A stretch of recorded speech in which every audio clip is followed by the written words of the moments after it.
We are live on a Thursday. It's the 27th of February here in Indianapolis at the 2025 NFL Scouting Combine. What a week it's been, partner. Appreciate you, as always, for following along with us and consuming us all week long. We've got a good show coming up, including in 25 minutes, our friend Emory Hunt from Football Game Plan, CBS Sports, number of other outlets, because he is a grinder, will be dropping by to share his perspective so far this week, Sarah, from hopefully a Ravens perspective. That's what we're going to try and get out of him when it comes to the prospects that he's been taking a look at. Tight ends have been, by the way, at the media availability today. So lots going on here in Indy. Lots more to come, I would think, as well, before week's end. But what we have coming up right off the top is some snippets from my conversation yesterday with former NFL quarterback Chris Sims. Chris is, of course, now co-hosting with Mike Florio, who's also a friend of the show on Pro Football Talk. And he had a few things to say, including kind of responding or expanding, I should say, or maybe even defending past comments that he made when it comes to Lamar Jackson's throw on that would-be that never was two-point conversion with Mark Andrews last month in Buffalo. We'll get into the Justin Tucker latest and a lot more. So, partner, great to see you. Off and running we go. It's good to see you. And Bobby, everybody knows that as you travel around the country, that you're always looking for love, right? And while you haven't found a connection with any of the ladies there in Indy that I'm aware of since the last time we talked, maybe that's changed. But it seems to me when I watched your Chris Sims interview that maybe a bromance was brewing between the two of you. I mean, it just seemed like there was some bromance chemistry. Am I wrong? I think that's fair to say. We swapped numbers afterwards. I think he'll definitely be coming on the vault at some point down the line. But look, we're going to have a good spirited conversation here, I think, off the top about some of his words. But I just want everybody to know, like you and I have often we'll reiterate it again, with the Mike Florios, with the Mark Schlereths, right? Other folks that have been much maligned within the Ravens fan base. Most of these people are great people off camera, and Chris is one of those. So just keep that in mind. None of this is personal, right? Maybe it is for Ravens fans, but just know Chris Sims is a good dude, and he was very generous with his time yesterday, and I enjoyed it. No, Chris is definitely a good dude. And I met his parents last year at the Super Bowl in Vegas, and they were great people. So, or at least I met his mom, I should say. I talked with her for a minute. So good. I'm glad to hear he might come back on, because I have a bone to pick with him, Bobby. I don't I don't agree with what he had to say. So as some background and context, and maybe you know it or need to be reminded or never heard it, but after that divisional round loss, Chris Sims went on the Kay Adams show up in Adams. And they were talking about all the divisional games, and they get to the Ravens. And then he starts talking about the failed two-point conversion. And he came out pretty hard on Lamar Jackson. He definitely said that Mark should have caught the pass, but he came down, and I went and rewatched it again just a few minutes before the show started. He came down hard on Lamar Jackson, claiming that he made the catch about as hard as possible. That's what he said on the Kay Adams show. So here you two are. I'm like giving the background to your show, but you're asking him about pressure management, right? Am I right? Talking about pressure management. He says he doesn't really think it's a thing, but it is for Lamar. Not a thing for the Ravens, but it's for Lamar. That's my interpretation. Do you have anything to set it up else before I hit play? Yeah. You and I in our pre-show meeting, I think we interpreted it two different ways. The way I saw it was, and of course, what does this stem from, right?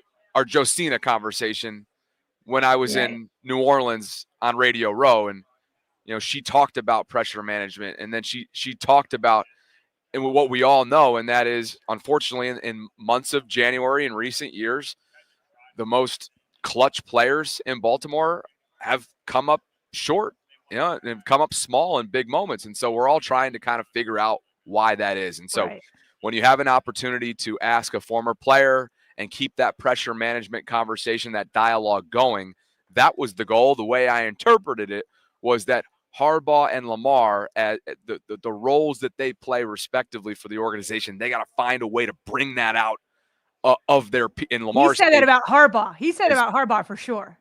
Okay. That it's up to Harbaugh to bring it out of his guys. Right, as the head coach. And I thought that that stemmed into carried through into what he was asking of Lamar as well from a peer standpoint. But hey, Let's play the clip. Let's cut to it, and we'll allow the audience to weigh in on this as well. Here is Chris Sims. Look at it and just go, oh, man, they're not ready for the moment or anything like that. It's a tough place up in Buffalo. Yeah. It's the Kansas City Chiefs with a chip on their shoulder going, I can't believe we're coming in here in Baltimore and everybody's picking Baltimore. We're ready to go today. We are the Super Bowl champs, if anybody forgot. Yeah. So, he's going to have to find some ways to tinker with it. But I don't have – You think it starts with him? It's not an individualized I don't think so. Okay. I don't think it's an individual thing. The only By the way, he said, I think he's going to have to tinker with it. He's specifically talking about Harbaugh because the conversation started with him saying that Harbaugh's got to get him going. So he's like, I think Harbaugh's got to tinker with it to find a way to make them play as good as they are in the playoffs. Okay. So he's saying Ravens, I don't think the moment is too big for them. He's saying generally, but yeah, maybe Harbs could do some more. He says generally it's not too big for them, but then he keys in on Lamar. An individual thing. The only person I can look at it individually a little bit is, like I said, was Lamar. Whether you just like even the 2-point conversion. Again, I got a lot of flack. I know you're on record for the throw. Yeah. But I know Mark Andrews should have caught the ball. Yeah. Like, when people listen to the whole clip, I understand that. But it's also the best player in football, and he missed the throw. I'm allowed. Both can be true. I'm so sick of people telling me I'm racist or whatever because I said that about Lamar Jackson. Like, come on. Anybody that watches me knows I love Lamar Jackson. So I hate that. But that would be a moment, again, where I think he wanted it so bad. Oh, gosh, he's open. Let me just give it to him instead of throwing it the way he always throws it. Yeah. And, again, it's he's the man. He's not choking. I think it's more of, like, wanting it so bad, wanting to be the all-time great, wanting to get to the Super Bowl. Sometimes you can do that, right? Like, you've probably had a girl I want this girlfriend so bad. You over-pursue her so hard that she's like, you're weird, you're annoying, I don't like you anymore, and you blow it. And you're like, damn, all I've tried to do is try to love her and get her flowers, and it's just like, it's too much. She's like, what? You're a weirdo. Yeah, okay, we'll get to that part about you in just a second, but let's rewind. I disagree with him on two levels. One, he said, no, I don't think it's an individual thing where like they're not coming up with pressure because you asked him that. He said, no, it's not individual except for Lamar. Like what? Why? Why is it not that it wasn't an individual thing for Mark Andrews? Why is it an individual thing in the AFC Championship game when the coaching staff, in my view, clearly panicked and abandoned the run game? Why is it that,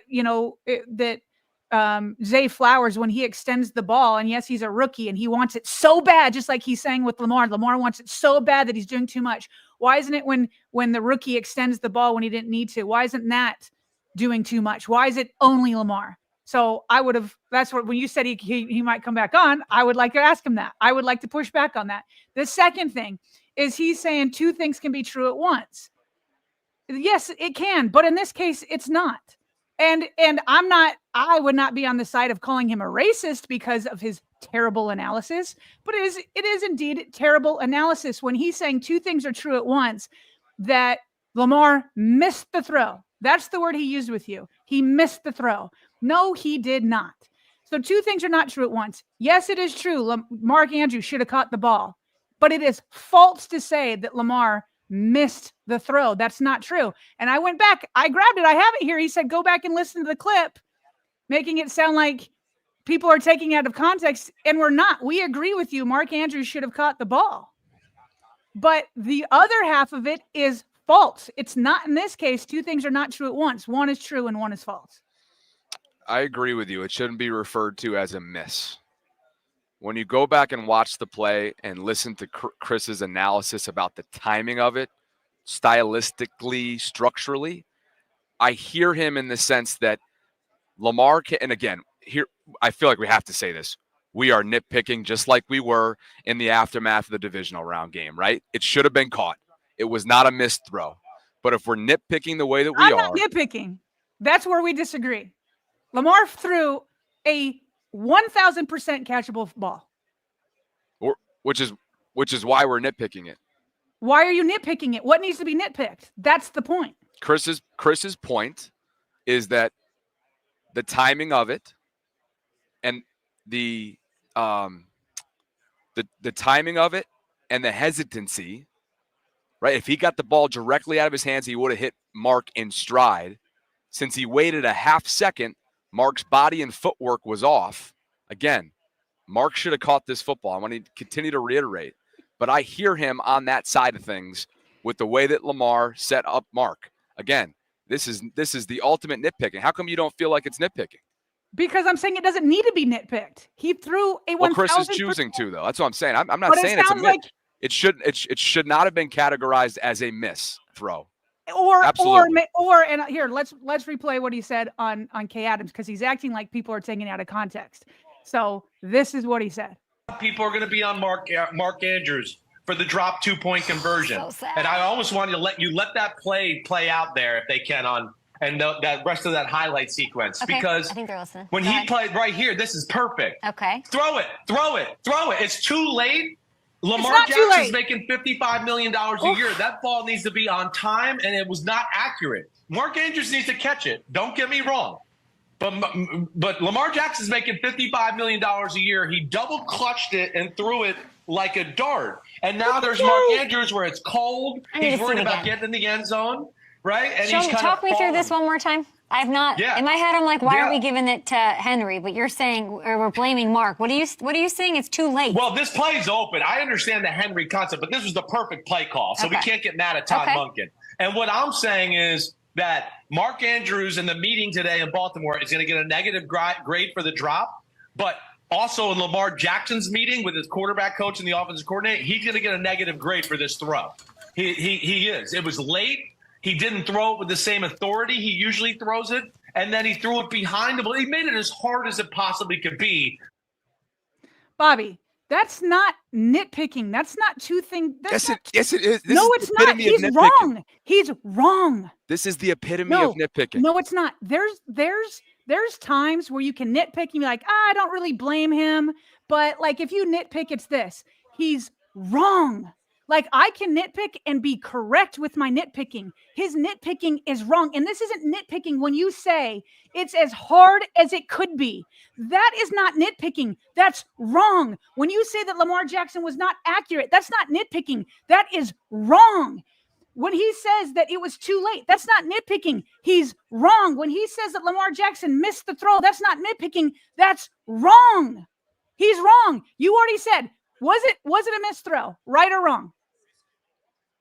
What did he miss the throw? Did he? Would you say Lamar Jackson missed the throw? Off the top, I agree with you. That should not have been categorized as a miss. That's wrong. That's not nitpicking. That's wrong. When you nitpick, you're still stating something that's true.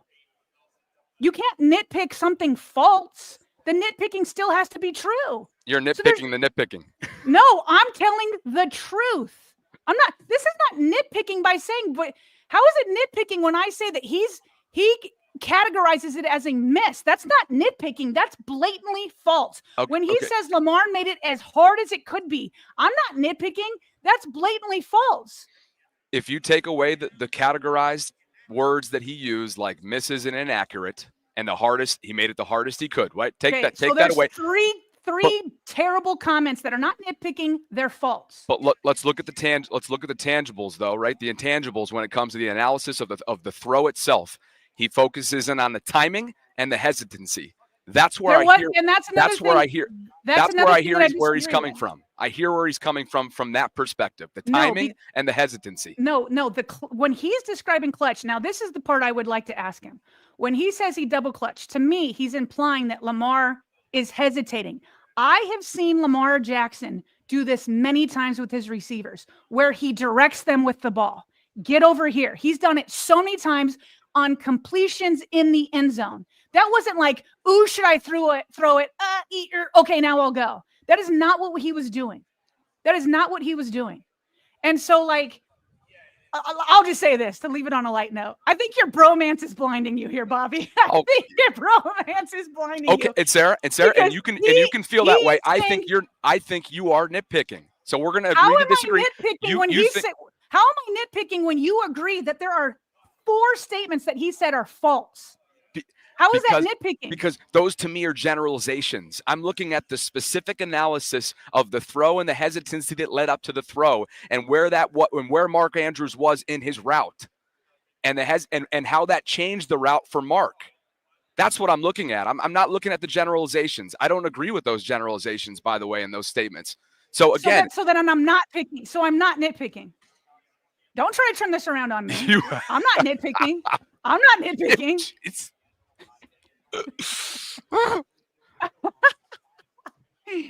I mean, I am not blinded by my new friendship with Chris Sims. Argument. Okay, you take that and shove that where the sun don't shine. Okay, you know I'm better than that.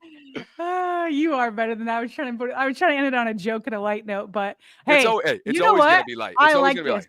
I like that you're pushing back on me because oftentimes you'll just, you're kind of cool and let it go. So I like you pushing back, but I'm glad I now know where you stand, because before it sounded like you were not on the side of Chris Sims, and now it sounds like you are a little bit. Not on the missed throw, not on the accuracy, not on the if it was hard as it could be. But that's what people are upset about. But I mean, in reality, so he's complaining. Go listen to the clip. But that's what people are complaining about. He brought up Lamar Jackson's contract. Like, he said that he's the best player in the world. Like, and yes, he mentioned Mark, and he said, yes, Mark should have caught it. But his commentary was burying Lamar, and that's really what people are upset about. I get it. I think when you're in TV, sometimes generalizations like that slip out. And I'm not. But here we are a month later, and he's still standing by, and then added another bad phrase to describe it. Well, I think you and I both can, even though you don't agree.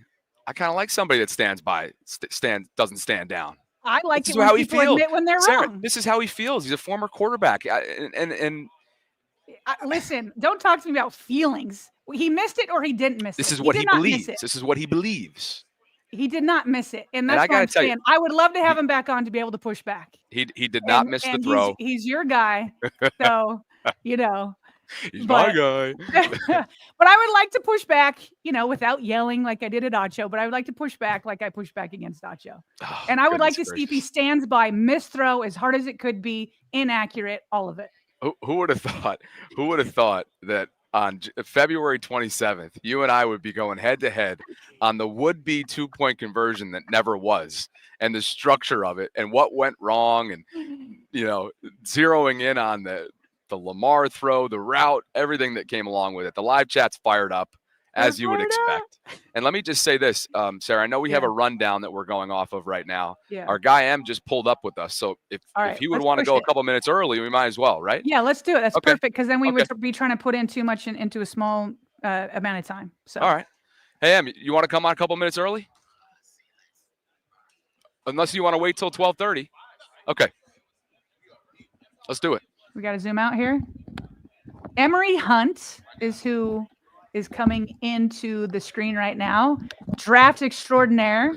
And if you guys heard Emory Hunt last year, I remember the chat being super excited and loving Emory's analysis the last time you were inside the vault. Emory, how are you? I'm doing fine, Sarah. Great to see you, and good to see my guy Bobby here. Absolutely, man. I'm so glad to have you back. Next time, let me know if you can't make it, Sarah. I'll get them to approve your credential. You'll be good to go. Oh, okay.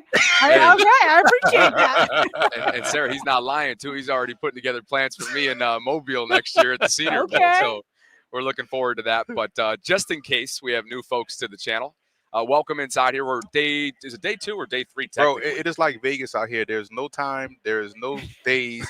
Once I stop seeing people, then I know it's time to go home. You feel like you're in a casino. Exactly. All you hear is white noise and music. But I want to say it's Thursday. Yeah, it is Thursday. Let's just go with that. Day 2, It's the 27th of February. We're here with football game plan extraordinaire and CBS sports analyst, and man, everything else you do in between.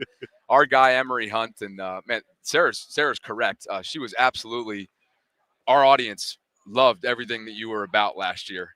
And you, my friend, have a friend of yours in our live chat. Is it Tyrone? Tyrone Jackson. We call him Brian. I don't know why we call him Brian, because his middle name not Brian, but we've called him Brian. But this was so funny, Sarah. I was telling Bobby this yesterday. Brian texts me. Again, I'm on CBS Sports HQ. He texts me. He's like, bro, I saw you. I'm like, yeah, we just did a hit. You know what I'm saying? I'm thinking he talked about something I did on HQ. And he sent me the picture. I'm like, bro, I've known Bobby for a while. He was like, bro, I watched this show. I'm watching it because he loved the way y'all talk about and defend Lamar Jackson. It was the vault. It wasn't the vault. CBS. No, I'm like, it's like, I'm like, no, you. Like, out of all the stuff that I've done, you've never hit me up about when you see me. You saw me on the vault, and that impressed you. Let's So go. I was like, bro, get off my CBS, phone. Get off my Vault, exactly. Vault, here's CBS. Yeah. I was like, you kidding me, bro? But I he's love a it. loyal watcher. He's probably in the chat right now under some pseudo name. But I know I'm gonna get a screen capture from this, a text that says, "I saw you on the You vote." put me on blast. Exactly. Yeah. I'm gonna block him. I love it.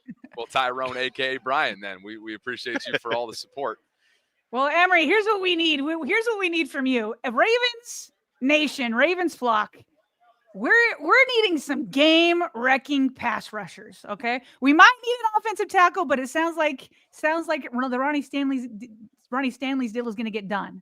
So at number 27, I know it's early, but can you give us some excitement of who could be there that could maybe fit? Is there going to be a big game record at number 27? Who could the Ravens get? There always are going to be, considering how college football has changed, the landscape has changed in terms of, we see more receivers, thus we're seeing more defensive backs, thus we need to see more people that can rush the passer, right? So there's always going to be an abundance. And a lot of times when we used to look for this, we used to look for guys that, can they play on 3 downs? Can they do this versus the run? Can they do that? But at this point, you just don't care. Can they get to the quarterback? And if we could just use them 12 plays a game to do just that, perfect. So we're going to see a bunch of guys even filter into the later parts of the draft. But in terms of where the Ravens are in the first round, you can start to get into that range of Mike Green out of Marshall, who was fantastic. He is outstanding in terms of his strength in his hands, his ability to close and get to the quarterback. He's excellent. I watched him tear up my Raging Cajuns like in a Sun Belt Conference championship game. So been a big fan of his for a while. You have James Pierce. Now he's someone that could go within. He's a top 5 talent, and so you can see him fluctuate up and down the draft depending on how the quarterbacks fall, depending on how the receivers fall, or offensive linemen, whoever, cornerbacks. But Pierce what I love about his game is the fact that he's super athletic. He's lean. I talked to him the other day. He said he compares his game to Lawrence Taylor. I love that. Why? Because it shows he's actually studying the game. A lot of these kids nowadays think the game started with them. So Yeah. at least he knows someone that played football prior to him being born. And not only can he rush the passer like that, but he's also able to drop back in zone coverage, cover, turn the ball over. He's comfortable in the short zone, carrying running backs down the seam or down the sideline, tight ends down the seam. You can trust him to drop back and cover, so you can keep him on the field all 3 downs. And as far as a small school guy, David Walker out of Central Arkansas, and what's unique about him in his situation, Central Arkansas always tends to produce somebody that's going to be in a camp or on a NFL or UFL, CFL roster from the point of attack, whether it's a defensive lineman or an offensive lineman. So he's gotten good coaching. He's gotten good reps. And he came in at 6'1", 267 at the Senior Bowl. I was shocked at how small he measured because he plays bigger than that. So that's a great thing for him going forward. He loves the small school gems, right, that are hidden. Yep. I gotta wonder, as you like early projections of how you feel like the initial 26 picks leading into the Ravens at 27 might go, because as you know, it's not a big time overwhelming quarterback class. Same can be said about wide receivers when you compare it to years past, right? Particularly recent years, this past year. And so with that in mind, some running backs are gaining some attention. Are you projecting any kind of run at 1 or 2 specific position groups leading into where the Ravens would be there at 27, where a player of their caliber would potentially fall in their lap? It's unique, and it's an interesting question because who could have projected last year this insane run on quarterbacks? You kind of thought you were going to get 3, maybe 4, or you knew you were going to get 4. Or no, I'm sorry, you knew you were going to get 3. Caleb Williams, Jaden Daniels, Drake May. Everyone else was a bit of a surprise in terms of J.J. McCarthy, Bo Nix, Michael Penix.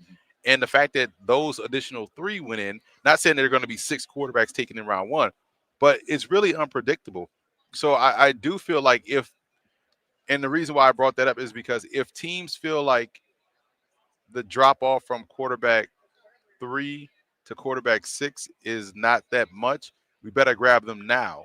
So in this draft class, if people feel like the drop off from wide receiver 1 to wide receiver 5, may start a run on wide receiver. Expect the defensive tackle rush, especially after what we could potentially witness today. Shamar Stewart could run 4.4 in the 40 at 6'5", 280. He brought him up. So that changes everything. Now, here's the other part of that. With Abdul Carter's foot issue and the fact that he may not run, or he's not going to run and he's not going to test. And if this dude comes out here and runs a 4.4 at 6'5", 280, who's to say he won't be the first defensive player taken? We saw that happen a couple years ago in Jacksonville with Trayvon Walker when we came in thinking top. Yeah. Kayvon Thibodeau, Aiden Hutchinson, and then Walker goes first overall based off what he did out here. And so Wait, you're saying Shamar Stewart could go first of all the pass rushers? I'm saying it's a possibility if he goes out here and runs that 4.4, which I think he will run that 4.4 at 6'6", at 6'5", 280. 6'5", 280. Texas A&M, just everybody. Texas A&M pass rusher. Think about that. And so now you get a guy that's healthy, that's explosive, who can play from the 9 technique to the nose, that runs 4.4. That is the wild card in terms of how something that happens here in Indy can affect the drive, especially when you have to choose a man. We know Abdul Carter can play. We know he's great. We know he's athletic, but he's hurt right now. Yeah. And he played hurt in the national championship game. Can I take the known asset that I know he could play? And this guy who's super athletic, but his tape, he doesn't have the double-digit sacks. But you said the same things about Rashawn Gary when he was coming out of Michigan, who tore up the combine. And now we see him become a way better pro than he was in college with Green Bay. So Shamar Stewart, later on today, we're going to find out how high he can go, because there's always an NFL team that feels like we can get him. But long story short, saying all that to say, talent will be pushed down to the Ravens where they are, and they have a chance to get so many good players. That's music to our ears. So why is Shamar Stewart's sack so low? As somebody who watches the tape, we haven't watched the tape. We've been watching the Ravens all year. And the Ravens Ravens fans have been through this with Odafe Owe, where it was like, don't worry about the stats. He's got all this athleticism. He has all the traits. But it took till year 4 for him to have double-digit sacks. And, it's not fun to have a first-round draft pick only come into his own by year 4. So what have you seen on the tape that says why Shamar Stewart has so few sacks? It's the same thing I brought up when in 2018 with the Giants, and I was getting bombarded with questions. And my number 1 nose tackle that year was Dexter Lawrence. And in my notes, I put, don't just look at him as a nose tackle, as a big, gap stuffing nose tackle. Like, he has pass rushing capabilities. It's like, that makes no sense. He didn't rush the passer. He has barely any sacks. He's a big 350-pound D lineman. I'm like, all right, first of all, athletically, look at his ankles. Thin ankles, big body, he can move. He was asked to gap at Clemson.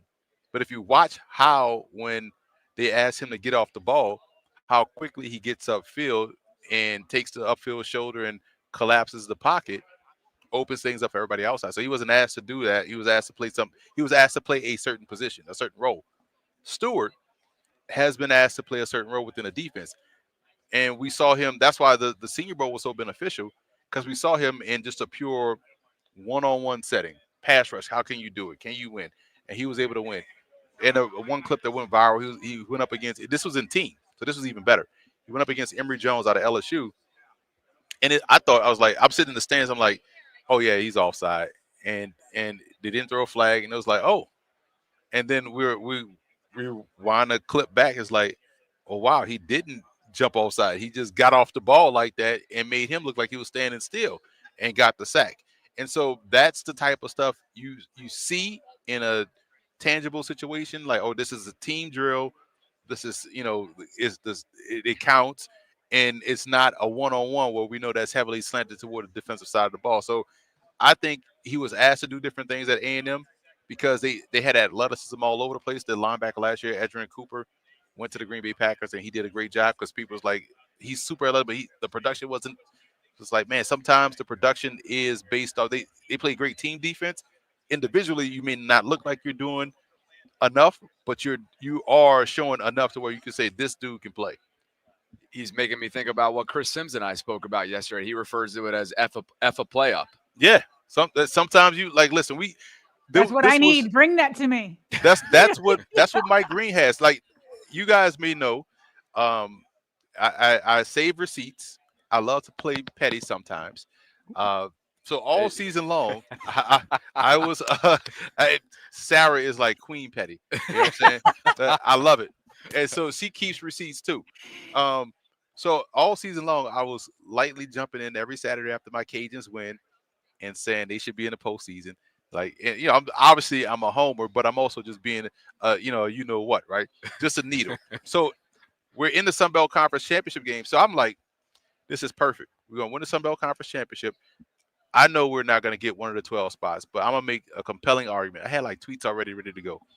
After like the first 4 plays, I'm like, I win the draft. So all right, delete, because we're not winning this game because Mike Green just totally blew up everything. It was like, yeah, there's no way we're running the football. There's no way we get the pass off. There's no way we're beating Marshall.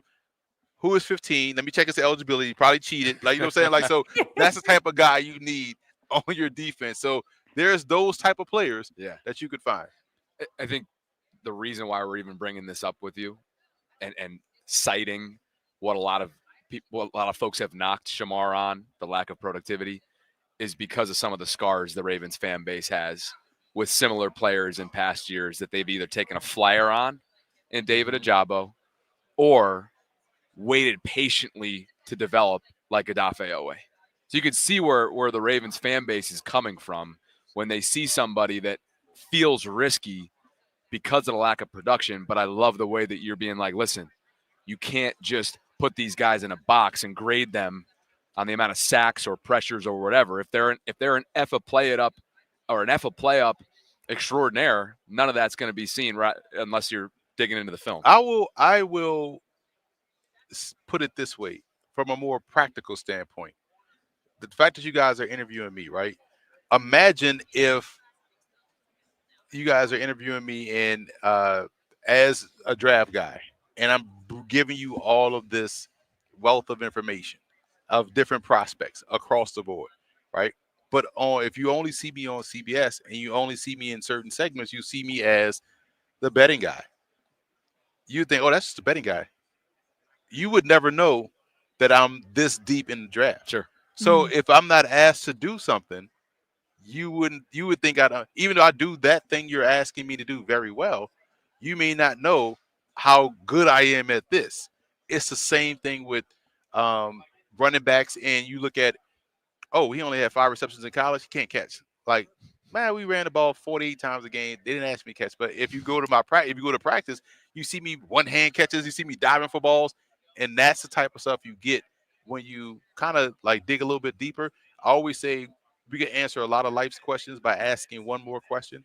For example, if people say, man, we should have flying cars. Like, that's a great concept. Like, flying around, get away. What if we have an accident? We shouldn't have flying cars. You know what I'm saying? Like that it's problem solved by asking one more question. Yeah. So that's why I'm never surprised by someone's production matters, but there's always an answer. And there's always caveats. Tavon Young, great corner, battle with injuries. Ajabo had the injury coming off the Achilles. Some guys' bodies respond differently to Achilles, but we know he was productive, but he's hurt. We don't know how healthy he was coming back or if he rushed it. That's that. So all of those things can kind of factor in why it was a risk, but there's answers to why that was a risk. So here's a question from a super chat for you. Jay Howe says, would you like a cornerback / safety, so defensive back in the first round and then the edge second, because the Ravens also need a DB, but based on how the depth is, how would you attack it? Would you go CB first and edge second, or reverse that? Or maybe there's so much depth you can wait even longer? I would say, and that's a great question, I would say in the first round, my logic for first round is always who is the best player, because your first round player should be an impact guy regardless of position. Because if you think about it from a numbers perspective, there's 5,000 eligible draft seniors in a draft class, and you get a pick of one of the top 32. You better get someone that is excellent right away. And I think that's the mindset. So whether it's a great corner or safety or edge rusher, it doesn't matter. It's about who you think is better at that moment, regardless of the position and regardless of the run or whatnot, just take the better player. And then because we can't keep letting coaches off the hook. Coaching matters in the pros. So even if we go the best player in the first round, let's say it's a corner, and then in the second round we get the edge, I expect you to have input on which edge fits your system, which edge you like. So that way, that's less I got to hear you saying, well, I ain't got my guys. Like, you are part of this process, and we can't let coaches off the hook. Like, we're going to get a guy that's good because you're picking one of the top 5,000. You just have to make sure you put him in a situation where he is good. That's like having Lamar Jackson do what he did at Louisville as opposed to having him do what you see other guys do. So I agree with that, but is one position deeper than the other? You're talking to the wrong guy because okay. I grade so many players. Every class is deep for me. Okay. So when people that's where you're saying don't let coaches off the hook. Right. Like, And so, but when people talk about depth, they're usually talking about the top of the draft in terms of, the star power. So, and it's just varying degrees of star power. And because the NFL itself it has more undrafted free agents than drafted free agents in it. So and when you talk about the guys that were drafted, out that half or out that that 40%, 10% are the stars. So the entire league is made up of guys that are in the middle, and it's just about making sure you maximize that middle. Get us some more super chats if you guys have questions for Emory. Dreams popped in here, wanted to know about the Ohio State hero, Jack Sawyer. Here's what I love about Jack Sawyer, and this is something that I'm big on with any prospect at any position. There's a thing about, it's almost like when you tell a good joke. It's not about the joke itself. It's about the timing and sticking the landing, right? And having a great sense of timing is always about the joke.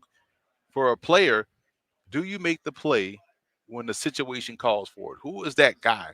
Like, damn, we need a big play. Boom, the big play is made. That's Jack Sawyer. That was him. Because if you look at Jack Sawyer juxtaposed to, because the comparison will be from him to his teammate. If you look at Jack Sawyer juxtaposed to JT Tuimoloau, like, Tuimoloau has the better physical athleticism and all that. But every time Ohio State had a big play that needed to be made, it was Jack Sawyer.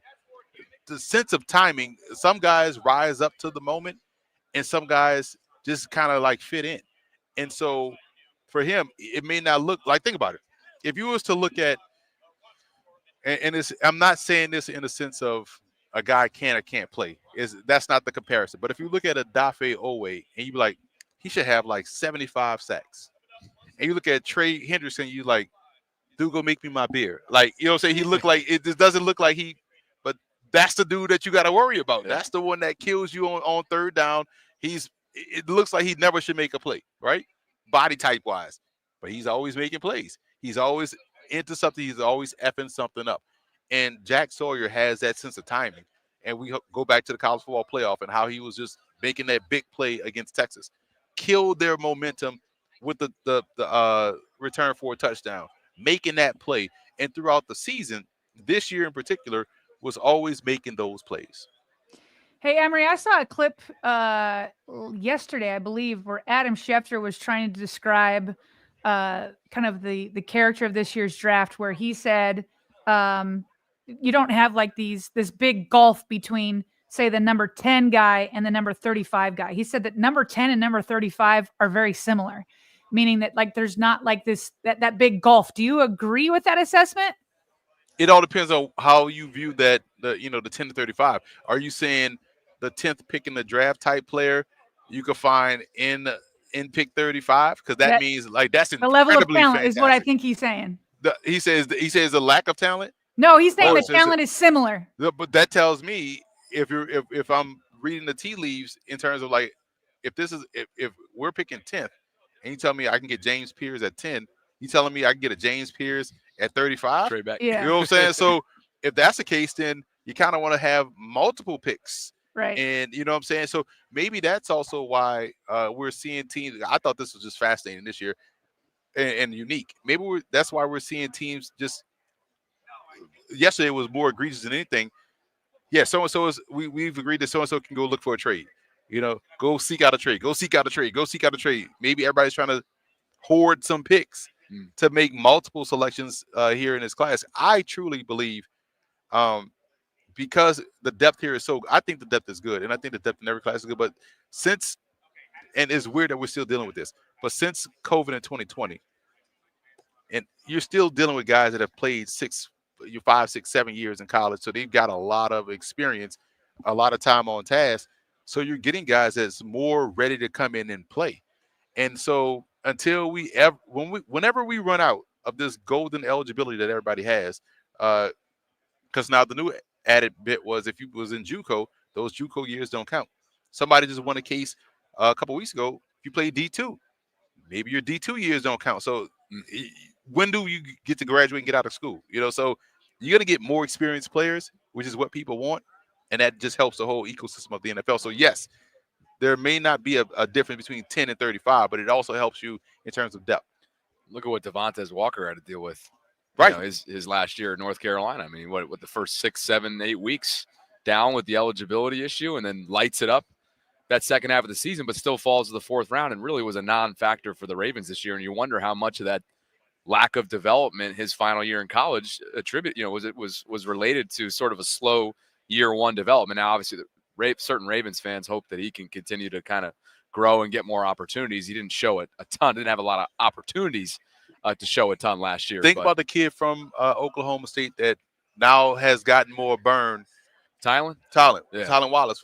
He was an amazing receiver, became a special teamer, got the opportunity, and was a critical piece of, down the stretch in terms of making plays in the passing game. So Walker is going to be fine. I think Ravens fans could be excited about him. I know we all want every draft pick to hit the field right now, but there's always a plan for guys when they hit the field. And when they do, I expect them to really take control. How big of a hit was Rosengarten? Thank you. Right? Man. So at the end of the day, man, we got to give teams credit for evaluating talent, identifying, knowing what they want, knowing what they like, knowing what works in their system, and then hitting the ground running, because it then makes every subsequent decision a lot easier. I always bring up the Rams in this case, that whenever I was teasing them for trading their first-round picks for known assets, that's because they were acing rounds 3 through 7 and undrafted. So they were getting guys on cheap deals that's starting playing. So, yes, you can give up those first-round picks for veteran players because we're going to get these guys on the back end. So Ravens are one of those teams that I can trust their front office to do the right thing by any regard. Emory, is there a tight end that you say that guy would be a Raven? And the Ravens, obviously there's a lot of speculation about what might happen with Mark Andrews, but even if they keep him, all three of their tight ends are in the final year of their contract. So I've heard that the tight end group is deep. Is there a tight end that you're like, man, he would work well with the Ravens system and Lamar Jackson? Tyler Warren. They all just spoke this morning. Right. Who? Tyler Warren. Yeah. Okay, I was at his podium. That's a Raven because he could do more than one thing, and he you could Mark Andrews. You see him, under center on short yardage goal line. How about short yardage goal line? You put Tyler Warren, and he could actually throw because he was a quarterback. And Penn State did that inside the 10-yard line. They was like, all right, here's our short yardage, Wildcat quarterback that's also 6'5", 250. You know what I'm saying? So he can run. He can throw, and we've seen him do it. He kind of reminds me a lot of Dallas Clark, not just because he wears 44, because just how he plays upright, but he's so good, and he's just a football player. I think he would be the best player who epitomizes a Raven. He had a couple of great quotes today too. Oh yeah, about why he wears 44. Oh, because of John Riggins. Yeah, right, exactly. But again, that shows you a guy that understands that football happened before him. I love that. I will give you a sleeper too, because this was a fascinating find. Division III kid out of St. Norbert University, which is in Wisconsin. His name is Mitchell Van Voren. Hear me out. So, and can you restate the school and the name once more if you could? St. Norbert University, Mitchell Van Voren. So I was at the College Gridiron Showcase, and I'm watching this tight end run and work out. He's 6'4", 250. I'm like, this dude is fluid. I'm like, man, this dude's a pretty good athlete. And usually you see that with small college tight ends and receivers because it's especially tight ends because they were high school, taller, slower receivers. Yeah. They go to these small schools and they transition into tight ends and they still got the athleticism of a receiver. But like, man, this dude is super fluid, super athletic. He's just running routes and he's killing everybody. He was like fantastic. He had a great week. And I was like, I can't wait to go and dive into his tape. And so, and he only played 1 year of football at St. Norbert, 500 yards, 10 touchdowns. So everybody's like, oh yeah, he's dominant. He's gonna be he dominated, Division III football. Like, of course he's gonna do that at 6'4", 250. So when I'm grading this tape, and I was like, I saw the bio, and I'm like, oh, yeah, he only played 1 year of football at Division III because he spent the last 4 seasons as a Division I athlete at Marquette as a track and field 400-meter hurdler. Blew my mind. Like, this is, and when you go watch him running track, this big dude out there running the 400-meter hurdles, insane. Because you see him and you like, well, you thought he'd be hooping. I thought he'd be doing shot put. Like, dude, you're in the wrong spot, man. The shot put over there. Like, no, he running hurdles. It flew, and then he placed in won some events. Was an all conference player, and he said, I always wanted to play football, so I took my last year eligibility. Marquette doesn't have a football team, so I went to, and Marquette is in Milwaukee. He's like, I'll just go to St. Norbert and play football. So. And then when you watch him in College Ground Showcase dominate these FBS players, you're like, this dude is – no one's talking about this St. Norbert dude, but his backstory is crazy. Now, you want to know what no one's talking about is the guy who made the trip and made the time. This is why we love you. I mean, really, so true. So where do you think he's a day 3 pick and he's going to slide onto it? I think it's somebody that because of his athleticism and his track and field background, you're going to hear his name on pro day circuit. And the draft is fickle. He may not get drafted, but he's someone – that can end up as a high priority free agent because he had a lot of suitors talking with him after the practices because of how good he performed. But there was an explanation why he performed so good because this was a Division I track athlete that did a great job. We saw that with D'Angelo Malone, get an opportunity with the Ravens out of North Central, the receiver, a cup of coffee with the Ravens. But, at the end of the day, that opportunity. But at a tight end, since we're talking tight ends, that's somebody that you'll probably start to hear once the pro day circuit, rolls around. Sarah, should we get him out of here on a couple super chats that folks were wondering? And well, he just kind of answered this one from Bird. He said, "Who do you think could fall?" And I think he talked about a sleeper there, so maybe that works there. But this one from Dreams, we'll finish up on this one. He said, "What's your take on Jaden Higgins?" Out of Iowa State, is that the receiver? I don't know. Is he? Gosh, because someone asked me about him before. Let's just do a quick, I'll Google it. Because somebody asked me about Higgins, and I couldn't. I don't know if okay. Oh, bang, you had it. Iowa State wide receiver, and he's a bigger body guy because his other teammate Noel is a shorter guy. I was actually impressed with how quick and fluid he got in and out of his breaks as a receiver. He was at the Senior Bowl. He performed really well there, and so the thing about the Iowa State receivers. They are very physical in terms of like blocking. They also do a good job of, making those plays in the moment. Higgins plays his height in a good way. 6'3", 217. 6'3", 217. He's physical. He doesn't mind blocking in the run game on a perimeter, which we know springs a lot of big runs by the running backs. So that's someone, when we talk, everybody talks about the receiver class, but they're only talking about the guys from Texas who's going to run super fast. But these are the type of receivers that you can see and get that we've seen play at the Senior Bowl and we've seen play in big games. Go watch their game against Iowa. I know Noel made the big play against Iowa to kind of win them the ball game or get them into overtime, but Higgins had a really good game. He was open a lot, but they just couldn't block Iowa up front to get him the football. Rivalry game too, so right, and that was early in the season. Yeah, and they hadn't beaten Iowa, I think, since in 7 or 8 years. So there you go. Let everybody know, footballgameplan.com. What do you got coming up in the next couple months? What do you got coming up on CBS? And anything that you want to plug over the next 48-plus hours as really the combine starts to get going for the people like yourself that are going to be watching the drills closely. Yeah, just follow me on social media at FBallGamePlan. Pre-order the draft guide, footballgameplan.com/2025 draft guide, the largest draft guide in existence. Over 1,000 individual scouting reports and prospects, and we just gave you one of Mitchell Van Voren. Like that, I'm excited about him. That's my new guy. You had that ready to go. I had it ready to go, man. Like you were hoping that we would go down that road. Like, ask me about Division III football. I am locked in. You know what I'm saying? But that's where. Ask me about Canadian football. I am locked in there too. I knew about that quarterback that went to the Senior Bowl back in May. Everybody thought, why are you up in Waterloo, Ontario? Well, that's why I was up in Waterloo, Ontario, guys. So F Ball Game Plan on X. And then as you can see here, the YouTube link is linked here. And then that'll bring you over to everything you're talking about, right? Footballgameplan.com right here. The website, Instagram, Football Game Plan. You're on everything, Emory. And as always, dude, we appreciate your generosity with your time. We hope to do it again before the draft, dude. Enjoy yourself this week. I'm glad I was able to make it, man, because it's you've seen how it is all throughout the week, man. It's a car wash, so I'm glad I was able to finally grab a seat and talk shop with you guys. I love coming on y'all show. Oh, it's there too. Oh, like we just love over it. here, you can't see what's in front of us, but it's very similar to past radio rows. You got all the radio rows, and then the national outlets are here behind a big drop down screen. And that's where Emory's been going back and forth between CBS and dude's doing every single hit he gets asked to do along Radio Row, including us. So we appreciate you, brother, and appreciate y'all. You're the best, man. Thank you, man. And shout out to Tyrone Brian Jackson, man. Like I can't believe I forgot to tell y'all that story, but I couldn't believe he hit me up because I was on y'all's show and not at CBS. You never told us the friendship though.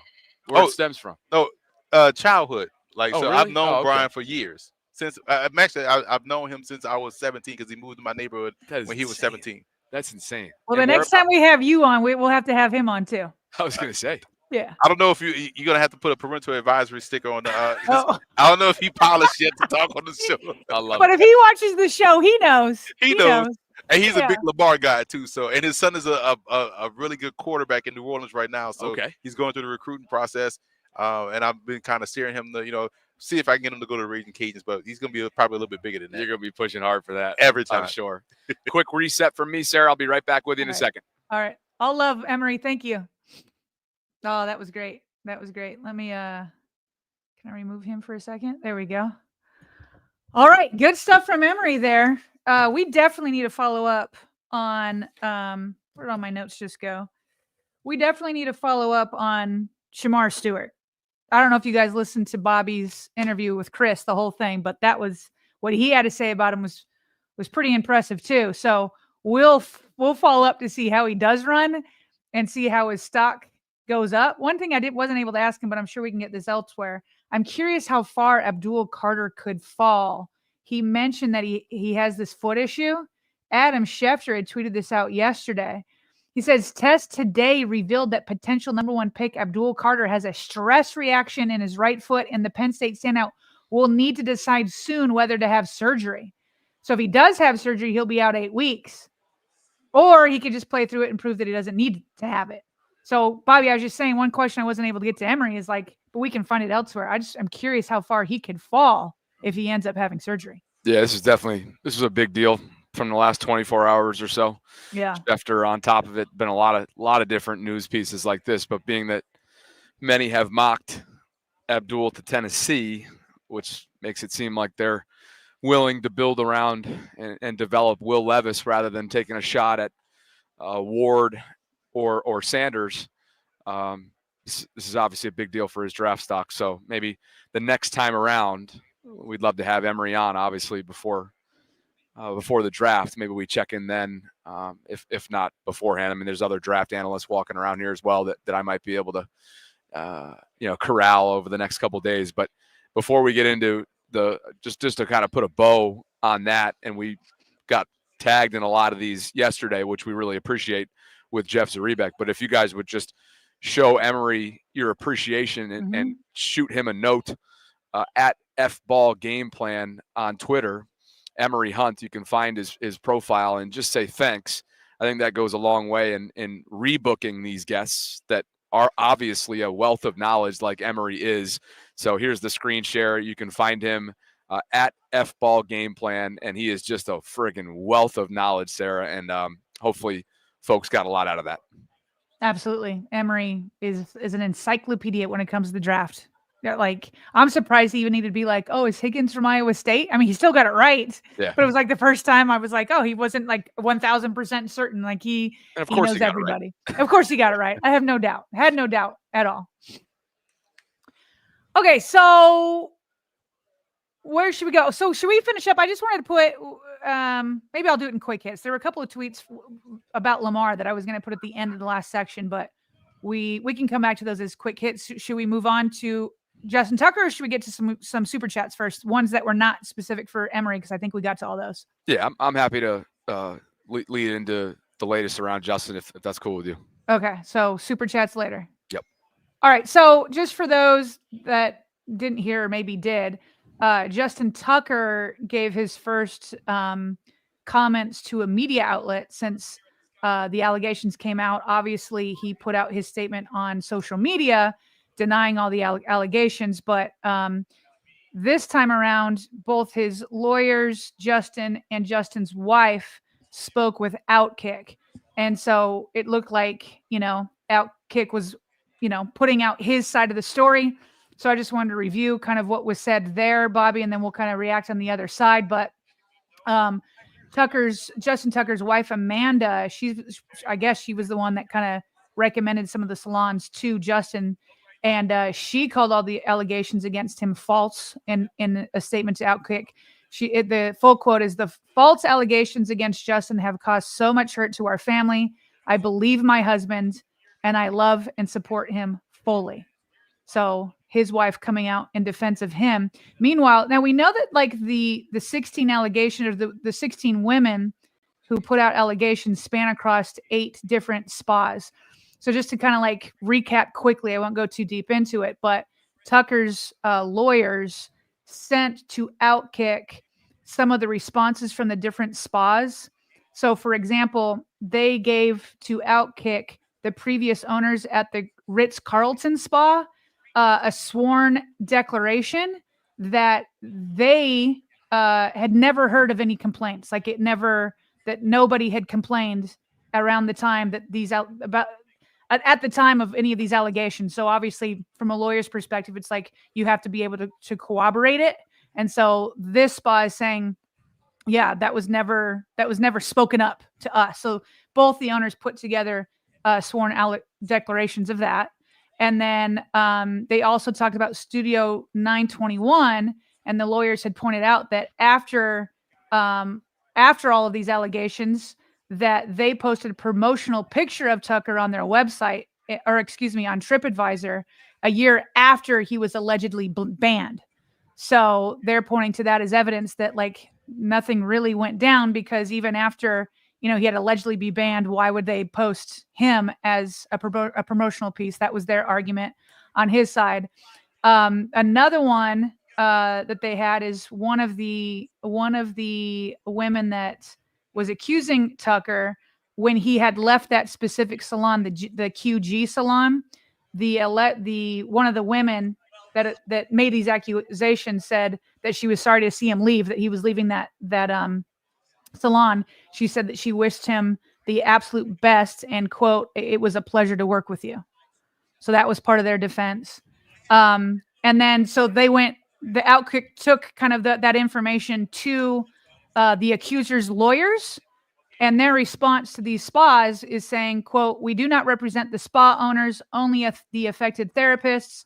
Whether the owners acted appropriately and in protection of their respective employees when faced with complaints is a question better directed to them." So this is like, I think they had information on like 3 or 4 spas. He also said that, after these allegations, he continued to go there. I mean, several times. So that's his defense. That's part of the defense that they gave to Outkick. So I don't know if you have any reaction to that.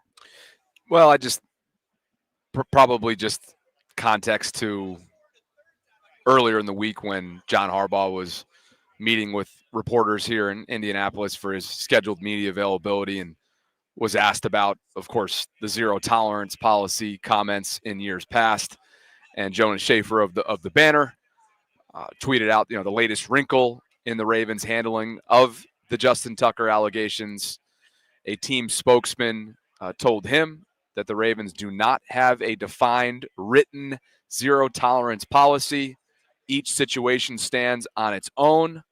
And when John was asked about it earlier this week, Sarah, by a couple different reporters, when asked if he regretted those comments in the past about the zero tolerance policy, he was not pleased with the question and gave a very quick no, but also left the door open, as you and I discussed in our analysis piece after those press conferences, our instant reaction takeaways live stream from earlier in the week, also left the door open to potentially revisit maybe defining this moving forward when it comes to situation by situation, case by case. Yeah.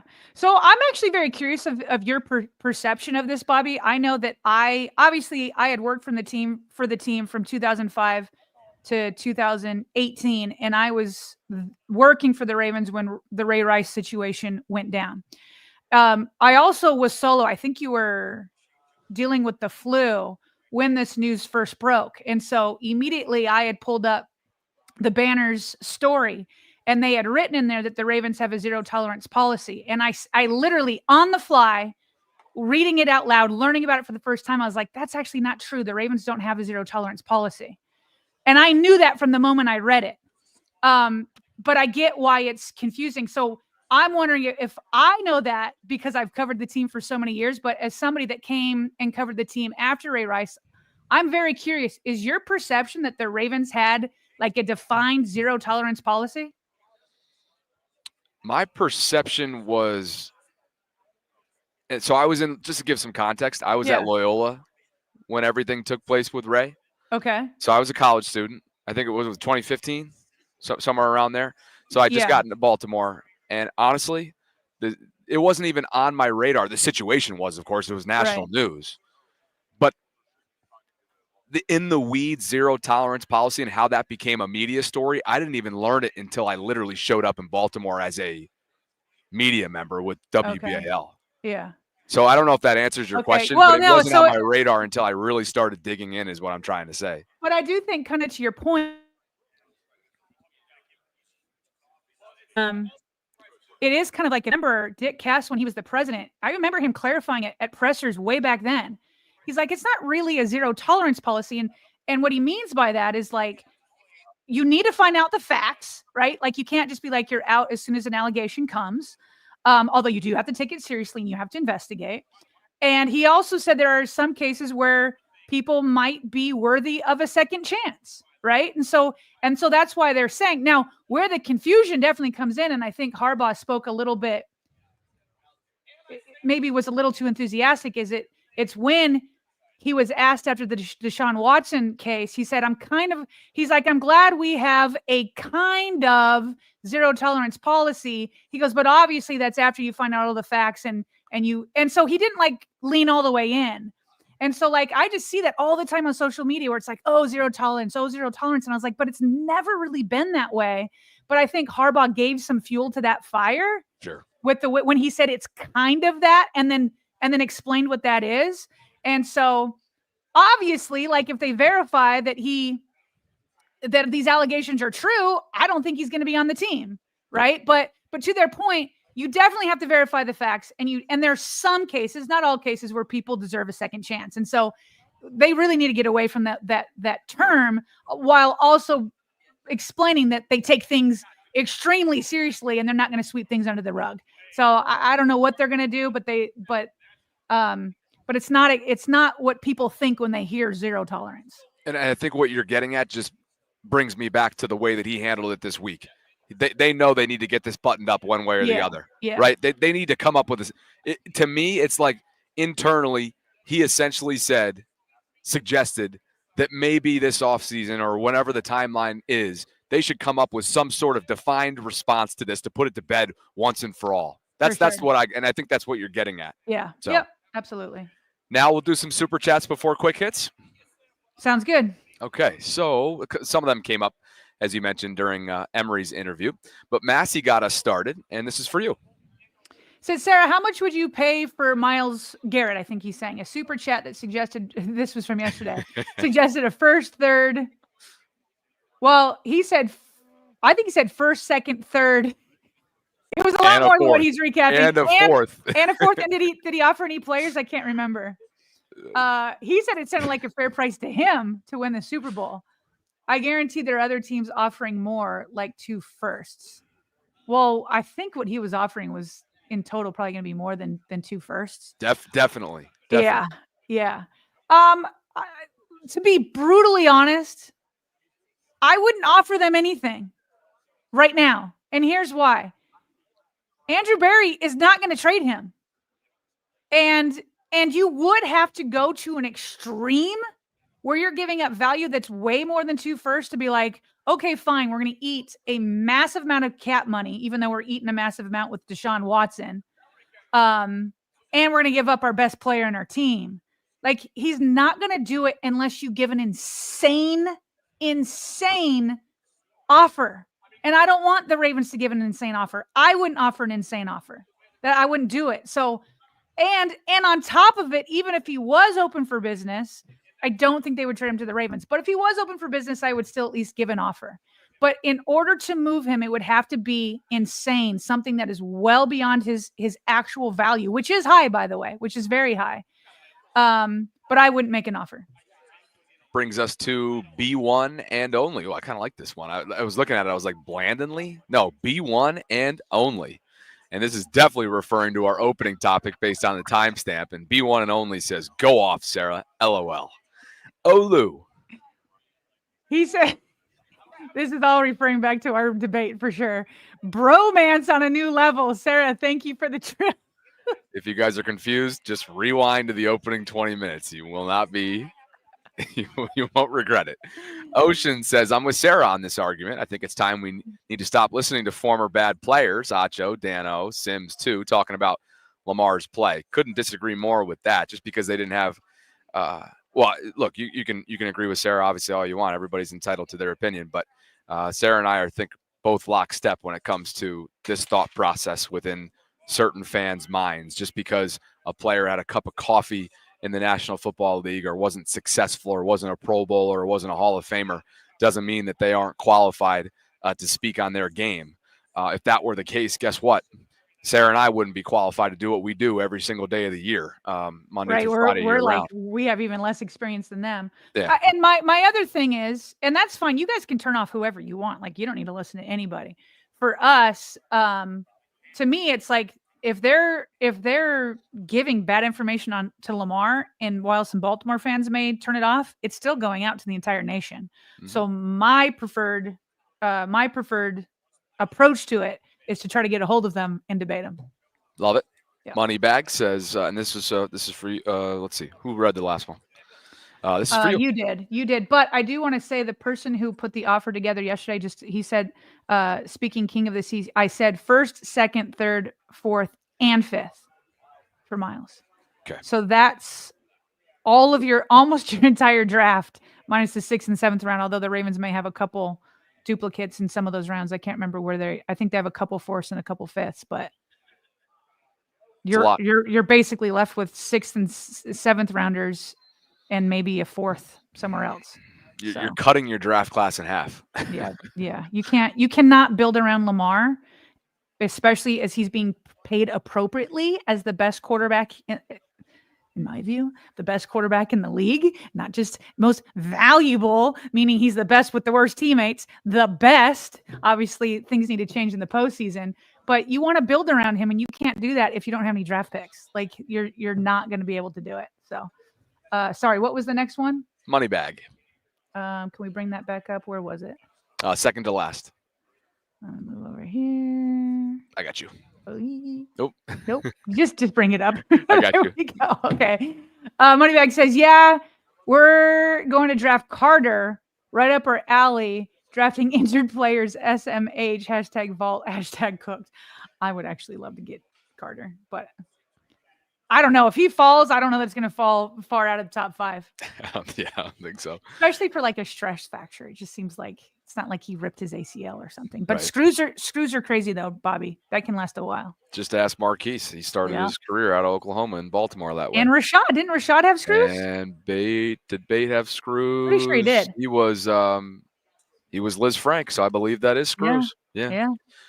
Sea King of the Seas, Ravens to the Super Bowl, so saith I. Sea King, love you both. Thanks for the regularly dropped quality. Also, I said just clarifying what you had already brought up on the screen. First, second, third, fourth, and fifth for Miles, and I love the end of this, even though I don't agree with it. And all 10 of my toes are on land. I love it. I thought he was going to say all 10 toes are down, but then he said land. But we'll get it regardless. It's close enough to your favorite saying. Yeah, I know. That is one of my favorites. 2,500 plus of you joining us on this Thursday. I am in Indianapolis, as I have been all week, at the 2025 NFL Scouting Combine. Really been enjoying this, doing some great networking. Had an awesome evening hanging out for about 10, 15 minutes with Chris Horton, Ravens special teams coordinator last night, Sarah. I know you guys had some overlap. And I also ran into former Ravens running backs coach, who's now the head coach at NIU, Thomas Hammock. So Oh, nice. a lot of great interactions across the board. It's been a lot of fun. And my hope is that a lot of this, as it has in the past for us in these trips, has some long-term gain for us. And, of course, it's had some good short-term gain for us, too, this week. So, with that, let's get back to quick hits. Yeah, so yesterday the 33rd team put out a stat of quarterbacks. He said quarterbacks that average a passing touchdown via the lowest amount of attempts, and they're going all the way back to 2000. Now, we know Lamar Jackson's crazy efficient with that. Bobby, of all the quarterbacks going back to 2000, Lamar Jackson is number one with an average of 15. He needs 15.58 attempts for every touchdown pass. That's crazy. Aaron Rodgers is number 2, 16.39. Then Brock Purdy, Peyton Manning, Patrick Mahomes, Russell Wilson, Tony Romo, Jordan Love, Joe Burrow, and Drew Brees. And then guess what? Lamar Jackson, it's not very often he retweets good stuff or good video of him. He doesn't do it often, but this one he liked because he quote retweeted this and said, joining some elites with the purple heart emoji. Is he ever, man? What company? He's elite. What company to be in? So, love it. Meanwhile, just to stick on the Lamar train, Mike Garafolo had tweeted out a photo. It looks like the NFL maybe put together a presentation to look at quarterback protection. So Mike tweets, the league reviewed the number of fouls drawn by quarterbacks to see if there's preferential treatment from officials. Okay, because we got a lot of those allegations for Patrick Mahomes for sure. And he says they found there's no pattern. The person that gets the most fouls drawn per 100 hits is Tua Tagovailoa. Okay, he gets a foul at 7.32 at a 7.32 rate. Number 2 is Josh Allen. That dude flops. He flops a lot, so that might help him. I cannot stand flopping. Okay. Patrick Mahomes is number 8. And then you got to go all the way down to number 23 to find Ravens number 8, Lamar Jackson, at 1.74. So a lot of people, Bobby, are saying, okay, but the complaint isn't that Mahomes gets a lot of the flags. It's not that Allen gets a lot of the flags. It's more about inopportune moments. So they wanted to see fourth quarter, how it looks in the fourth quarter, how it looks on, say, third down, how it looks when, like, it would have been an interception, but it got called back, stuff like that. But I don't know if that information will ever come, but for sure, it's not like it's like for sure the faces of the league is like Josh Allen and Patrick Mahomes. They're not Josh Allen's number 2, but Josh Allen and Patrick Mahomes isn't number 1. So according to the NFL, there is no link between officiating and your status as a quarterback. There's a lot of these types of meetings and get-togethers and conference room types of sessions happening here because everybody is in Indianapolis, obviously, for the combine. And with that, it looks like the salary cap number, which we had a range of within the last week or so, has now been finalized. And so Brian McCarthy, league executive, public relations executive for the NFL, noted that NFL teams were notified today, and this is just within the last few minutes here, that the 2025 salary cap has been set at $279.2 million per club. Total projected player costs, including benefits, are slotted at over $362 million. And then he has a breakdown here in terms of the cap year over year, which has obviously been on the upward trajectory for a long time now as this league continues to flourish. Yeah. But as far as the Ravens are concerned, Sarah, based on what we've been working on, which is Brian McFarland's work at RussellStreetReport.com, this would currently leave the Ravens with $12.2 million in 2025 cap space prior to any moves that are made ahead of the new league year. Yeah, because after they gave that new estimate, Brian had predicted exactly this, 279.5. Yep. I'm seeing that he says 12.7 million is what the Ravens are under, but it could be 12.2. It's not that big of a difference. But so this doesn't change much from the last estimate that we'd got, because Brian McFarland is working on that exact number. Yep. Point is, not a ton of flexibility, but that's where things currently stand right now, prior to any moves that the front office elects to make over the next couple weeks. And with that, we'll get back to quick hits here. All of these have been quick hits, but that was the freshest quick hit, and this was awfully fresh content from yesterday that I ended up bumping into. So I had a conversation here in Indy about Brandon Stephens, who's set to hit the free agent market. We know Eric DeCosta Sarah made that clear at his end of season press conference when he said essentially, he's gonna be testing the market. Brandon was third, fourth. Gosh, what round was he? Several years ago. I think he was Converted. third. Was he third? Let me look it up. Brandon obviously was a drafted safety and converted to corner, and after a breakout season in 2023, obviously regressed significantly. Had a tough year. There's no way around it.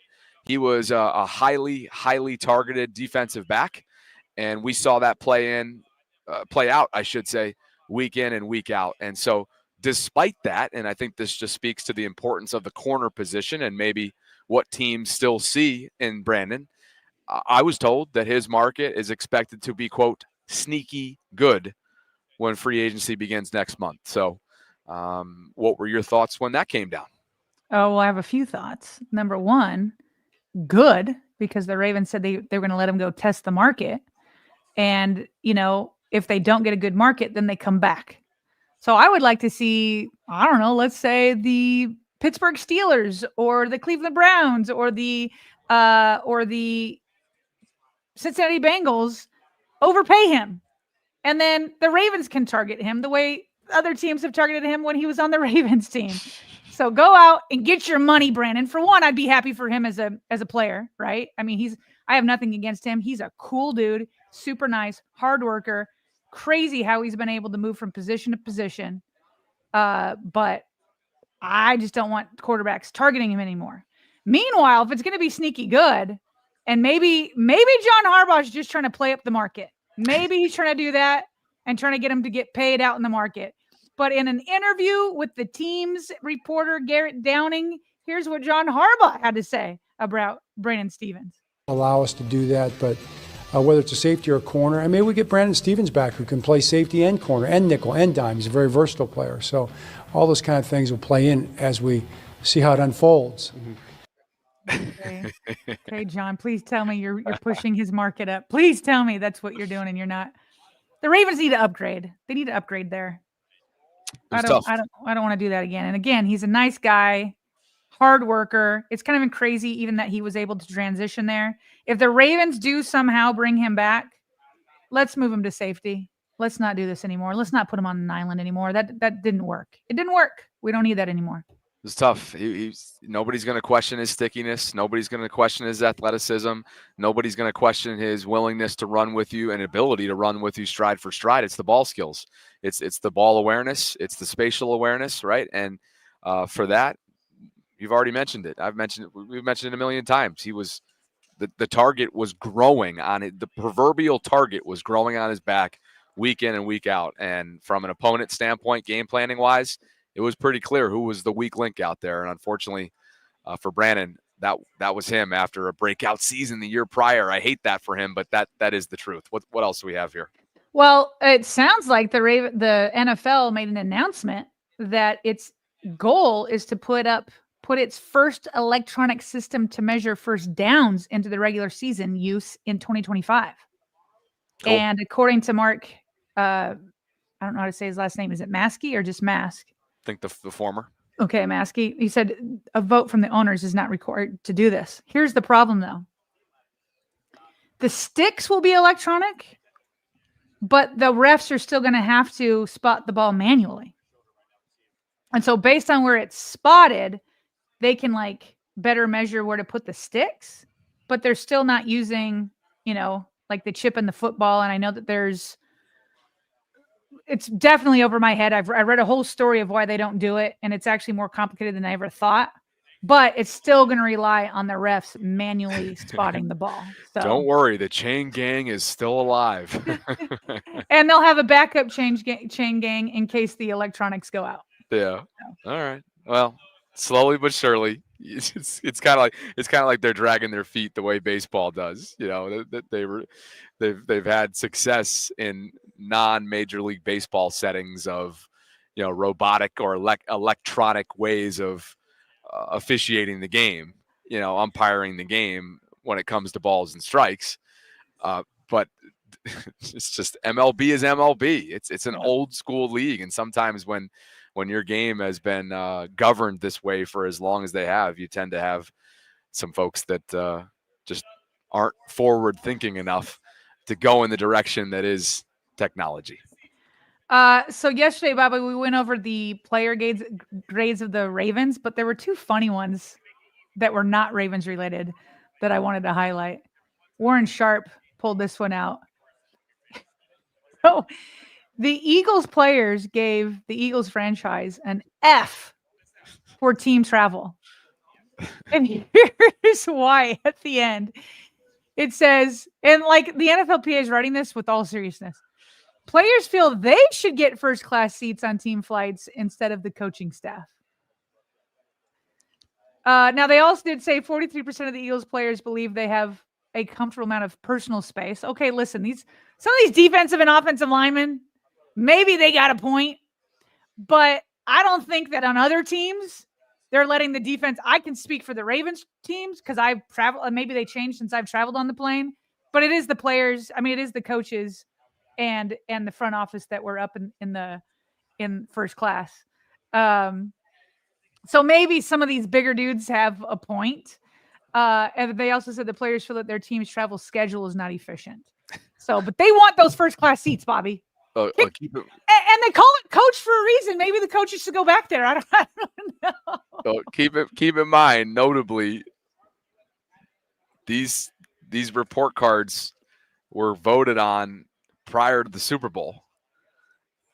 So, maybe this quote that Warren is highlighting has a little bit more merit if you win a Super Bowl and you're like, hey, we should be in first class. But this wasn't this from like August to November or something like that? Something that was the timeline of it. So I don't know. I think that's what Jeff said. Yeah.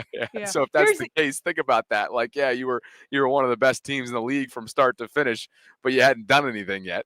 Yeah. Here's the one, and I was thinking about this only because I've been on a plane with the team. There's not enough first class seats unless they have a different plane for all the players to be in them. So you would have to pick and choose which players it is. So are you going to do it based off of weight, or are you going to still make Lamar Jackson go back, but have Daniel Fa'alele be up there because he's bigger? So I've always, I don't know this, but I always thought, well, it's the coaches up there because it's fewer people than the entire roster. Yeah.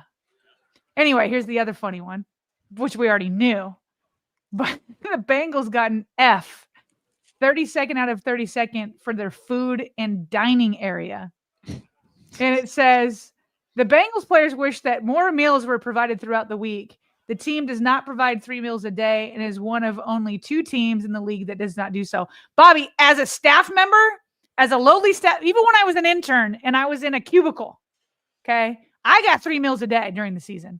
And then during the off season, when there were no players, we still had 2 meals a day. That's underrated. I love that. I'm a little bit surprised. Their body and how they, their bodies are everything for the game of football. And they're there, morning till night, and the food is healthy and it's good. So to me, it's you want to do it because it's so easy to be let me just go get Popeye's chicken on the way home. Whereas you could have some nicely prepared, healthy food at the facility. But listen, this is why everybody says when fans say the Ravens are cheap, it's you don't know what cheap is. No, it is the Bengals. No, it is the Bengals. Try getting your career started in broadcasting, Yeah. Outside of a professional sport facility. That's when you'll know cheap. Yeah. A couple more super chats have come in, and one little breaking news non-Ravens item is that Travis Kelce is not retiring. He's going to come back for at least another year. He will return in 2025. He texted Pat McAfee just a short while ago. They must have mentioned it on their show. So Travis Kelce is back for the Kansas City Chiefs. And let's see, C King says, can I buy you two custom engraved The Vault tankards? Where would I ship them to? Ooh. Why don't you email us what you're thinking, and we'll go back and forth on that. How about that? Appreciate you, C King. Yeah. BaltimoreRavensVault at gmail.com. We appreciate the super chat. BaltimoreRavensVault at gmail.com. Olu is an hour later, wants to go back to the argument. I'll let you take this one. Okay, here we go. Okay, here's the difference. Playing or not playing pro doesn't matter really. It's the consistency and accuracy of your takes. Emotions aside, can I see and understand what you're trying to relay? Sims had 2 takes. Sarah got him. Okay, so this is actually 2 different parts of our live stream. Okay. First Olu weighs in on the previous super chat donor who essentially said, we shouldn't.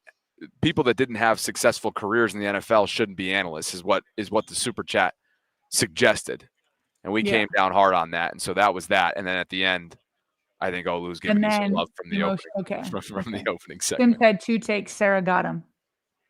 If he were here, I'd get him. Appreciate you, Olu. Instead, I had to get Bobby.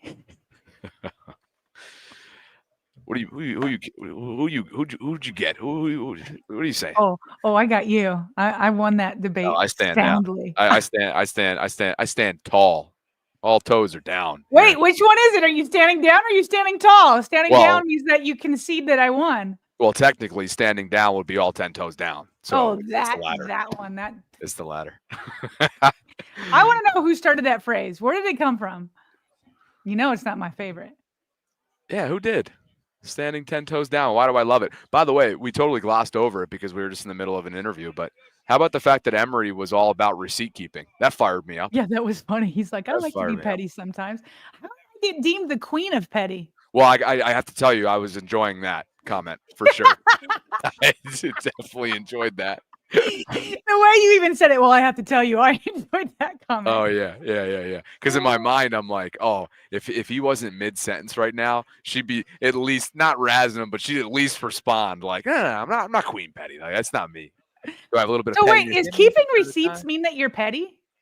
Like petty to me, Sure. that is what it means. Sure. Okay. Well, sure, I'm petty. You and I have talked about it so to often. me, petty means it's like you are nitpicking and being lame. Like it's like, who cares? It's about something that who cares. To me, keeping receipts, I didn't think that was petty. But if that's the definition of petty, then I keep receipts. So sure, I'm petty. I think it all depends on how you view it. Okay. I've mentioned a million times that for me, it's motivational. It's for motivational purposes. Yeah. But maybe that can be maybe instead of moving on, that can be looked at as petty. Now, it's not that I'm not moving on though. I like to use it and channel it for certain levels of ambition and motivation. Okay. I got you. So, okay. So they're not totally agreeing in the chat. So question, do you guys think I was being petty with the Chris Sims takes? Now, the reason why it came back up is just because you just interviewed him. You didn't even ask him about it. He just brought it up, right? Because it's obviously still on his mind because he took a lot of heat for it. But like, okay, yeah. So they're saying keeping receipts is not petty. I'm a receipt keeper. Adam says, no, you were petty. Adam, you're the same dude that got absolutely stomped last week by Femi. I know you remember that. All That's right? right. You got body bagged by Femi, Adam. How are you feeling? Cameron says I wasn't petty. Most people are saying I wasn't petty. By the way, Adam, not to single you out, but that was absolutely exceptional. I mean, Femi was looking at the chat. He was mid-sentence, and he saw Adam going after him about something related to Mark Andrews, if I'm not mistaken. Yeah. And it was it was on from there. And here comes Chris. I tell you, I am half tempted right now. Is it Chris Sims? I am half tempted. Oh, bring him in here. He might be walking down the aisle right now, right past me, but he does have a handler with him, and he's doing media. Oh, that would have been pretty funny. That would have been awesome. We got to get our Patreon. Okay, hold on real quick before you do that. Here's where I do think I am petty, is sometimes I enjoy watching like the Steelers or AFC North or the Chiefs lose. Like I will enjoy that. That might be a little petty. Is that petty? Like when I'm like, I think you have a lot of pettiness in you, but I think you have a different definition than others. Um, I think I can think of a tweet recently, matter of fact, and it's not to say that you're wrong, but I thought it was funny and also petty that you made sure, whether it was the NFL account or whatever it was, that we're highlighting the best plays of the year. oh, and I said you missed one. Yeah, you made sure. To me, that's a little petty. That's a little receipt keeping. So I think there are inroads between the two, but it's all about the context and how you define it. Interesting. I'm gonna have to reevaluate. Because I would not describe myself. To me, petty is like when like you can't let little things go. But they clearly missed Lamar Jackson's play in the top 10. Absolutely. And what's funny about it is like I'm looking at the chat right now, and somebody just actually like Google defined. Oh, petty. Where? Get it. And yeah, it's of little importance. I don't think I focus on things that are little. That's why I was like, when you said I was nitpicking, I was like, no. Don't turn this around on me. Zach says petty is evil laugh. Zach says petty is defined as selfish, mean, or small-minded, especially when it comes to unimportant matters, which is so far from like what we okay, are, real quick, based on that definition, you still say I got a lot of pettiness? No, but like this is where I think it has like positional flexibility, right? It has definition flexibility in my mind and others based on what the chat's saying. Oh, you and Nacho together love to like have definitional flexibility. We're both wordsmiths. Oh, major offense and Devin Conway. We appreciate you, Devin. I just ran into Kelsey from afar, your sister, who works for, I think it's the Cincinnati Enquirer. We've had her on the show before, Bengals beat reporter. She didn't see me, but I saw her from afar. She was actually in a Zach Taylor scrum earlier in the week, so I would love to catch up with her if she's still in town. But shout out Devin, shout out Major Offense. We appreciate you guys for the support that you give us through Patreon. And if you guys are interested in joining the Vault Patreon community this offseason, you can click on the link that we have included as a pinned comment in the live chat. It's also in the show notes. We would love for you to join that community. Looks like did we get a couple more here on the way out? Oh, okay, Adam's clarifying. Adam says, I made a point that Andrews should be traded for value instead of walking as a free agent. First of all, he's under contract. Yeah, he's not. And second, Adam, you didn't say it very politely. Adam, you did not treat our guest and a Super Bowl champion at that very politely. Now, did you? Thank you for the super chat. Yes, thank you, Adam. But I can remember a few pieces of some vocabulary that was using that super chat, and I think that's what caught Femi's eye. And that one dog in him. Like he channeled the 2000 Femi Ayamba. Yeah, because you can imagine him running through a gap, and it's like, bah! For sure. And another one on the way out here from Sea King for you. Sea King is like really being generous today. Yeah. He says keeping receipts means you're never caught lacking.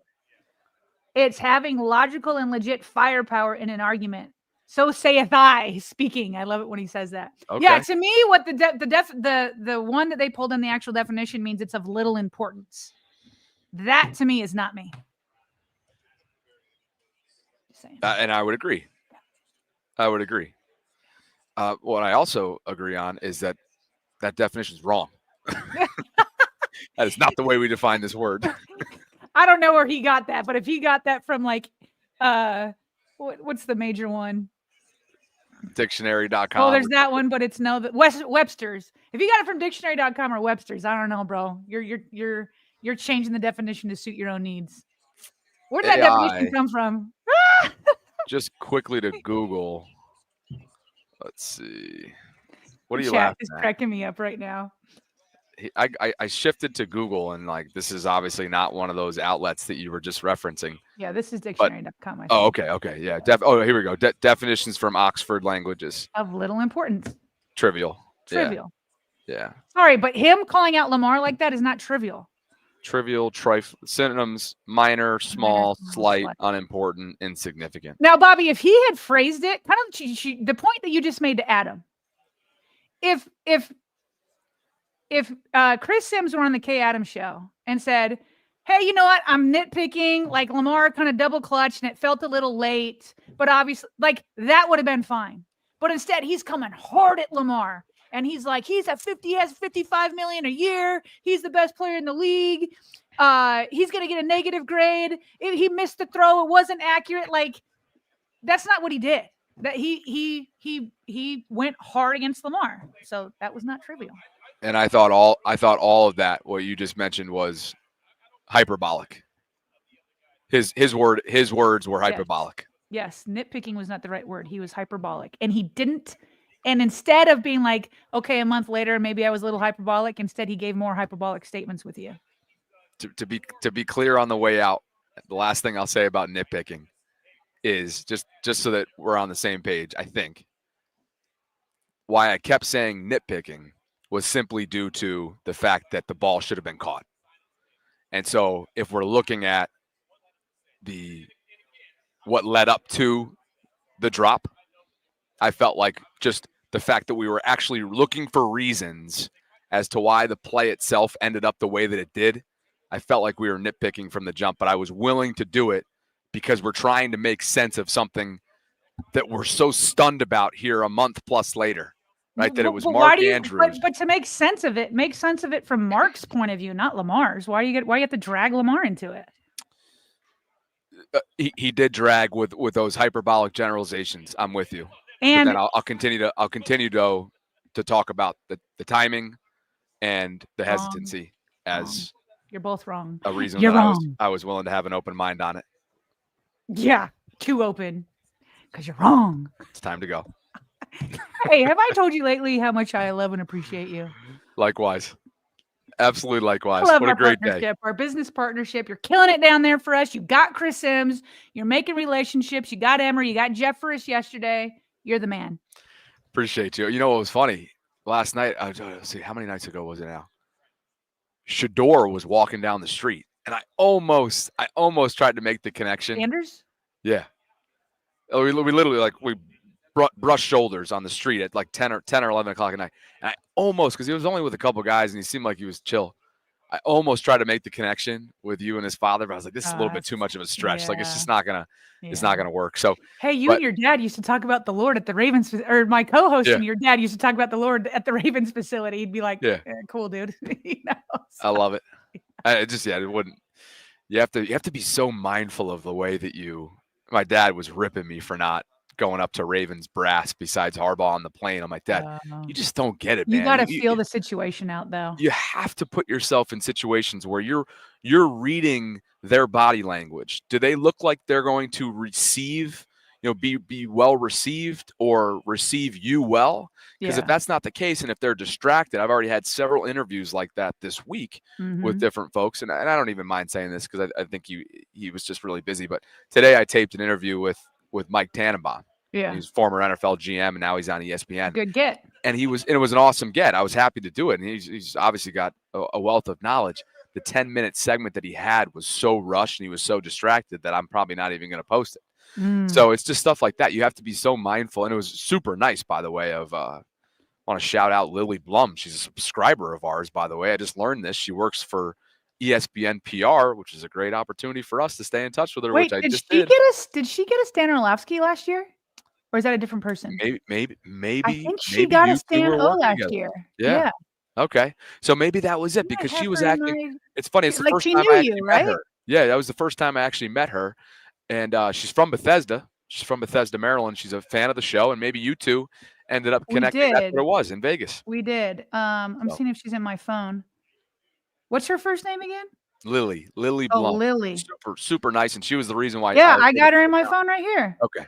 Beautiful. So that's great. If you would forward me that, by the way, because I want to thank her and I never got her cell. Yeah. She's great. She's from Bethesda, lives in New York, works for ESPN PR. But just to kind of put a bow on all this, you have to be when you go about these, forming relationships, whether it's at the cigar bar at night, whether it's in passing here in the convention center, whether it's on Radio Row, whether it's in the restaurant, whatever it might be. I met Andrew Siciliano in the Prime 47 urinal. Like you just don't know where you're going to meet anybody. And so with that in mind, I just try to be really sensitive with the way that I because I want to leave a lasting impression and get them on the show, obviously. And if you approach them in a way that's, whether it's unprofessional or brash or whatever it Yeah. might be, it's just not going to work. No, if you have nothing to lose and you're never going to see John Harbaugh again or a player or whatever, then like you take the moment and you just whatever, like it doesn't matter because you have nothing to lose.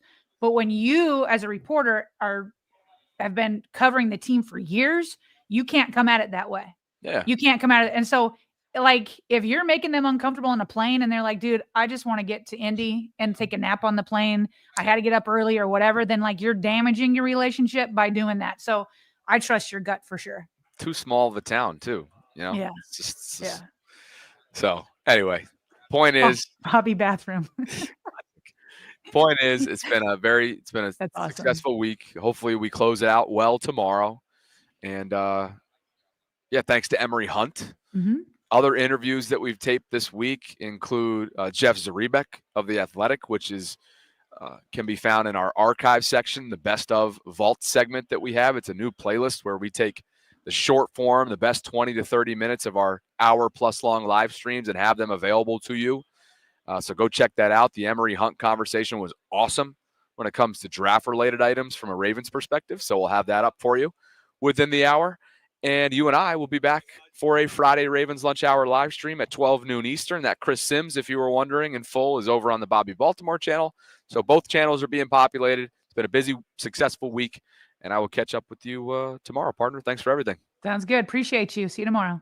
Absolutely. And guys, as always, we appreciate you. Over 2,700 concurrents on the way out here. So as we always ask, please like the video, subscribe to the channel if you haven't already done so. Define petty in the live chat on your way out for us based on how you see it, and hit that notification bell so you can be notified of when we're dropping our daily live content. You guys are the best. We'll catch up with you in under 23 hours from right now. And as always, thanks for joining us here inside the vault. We'll talk soon.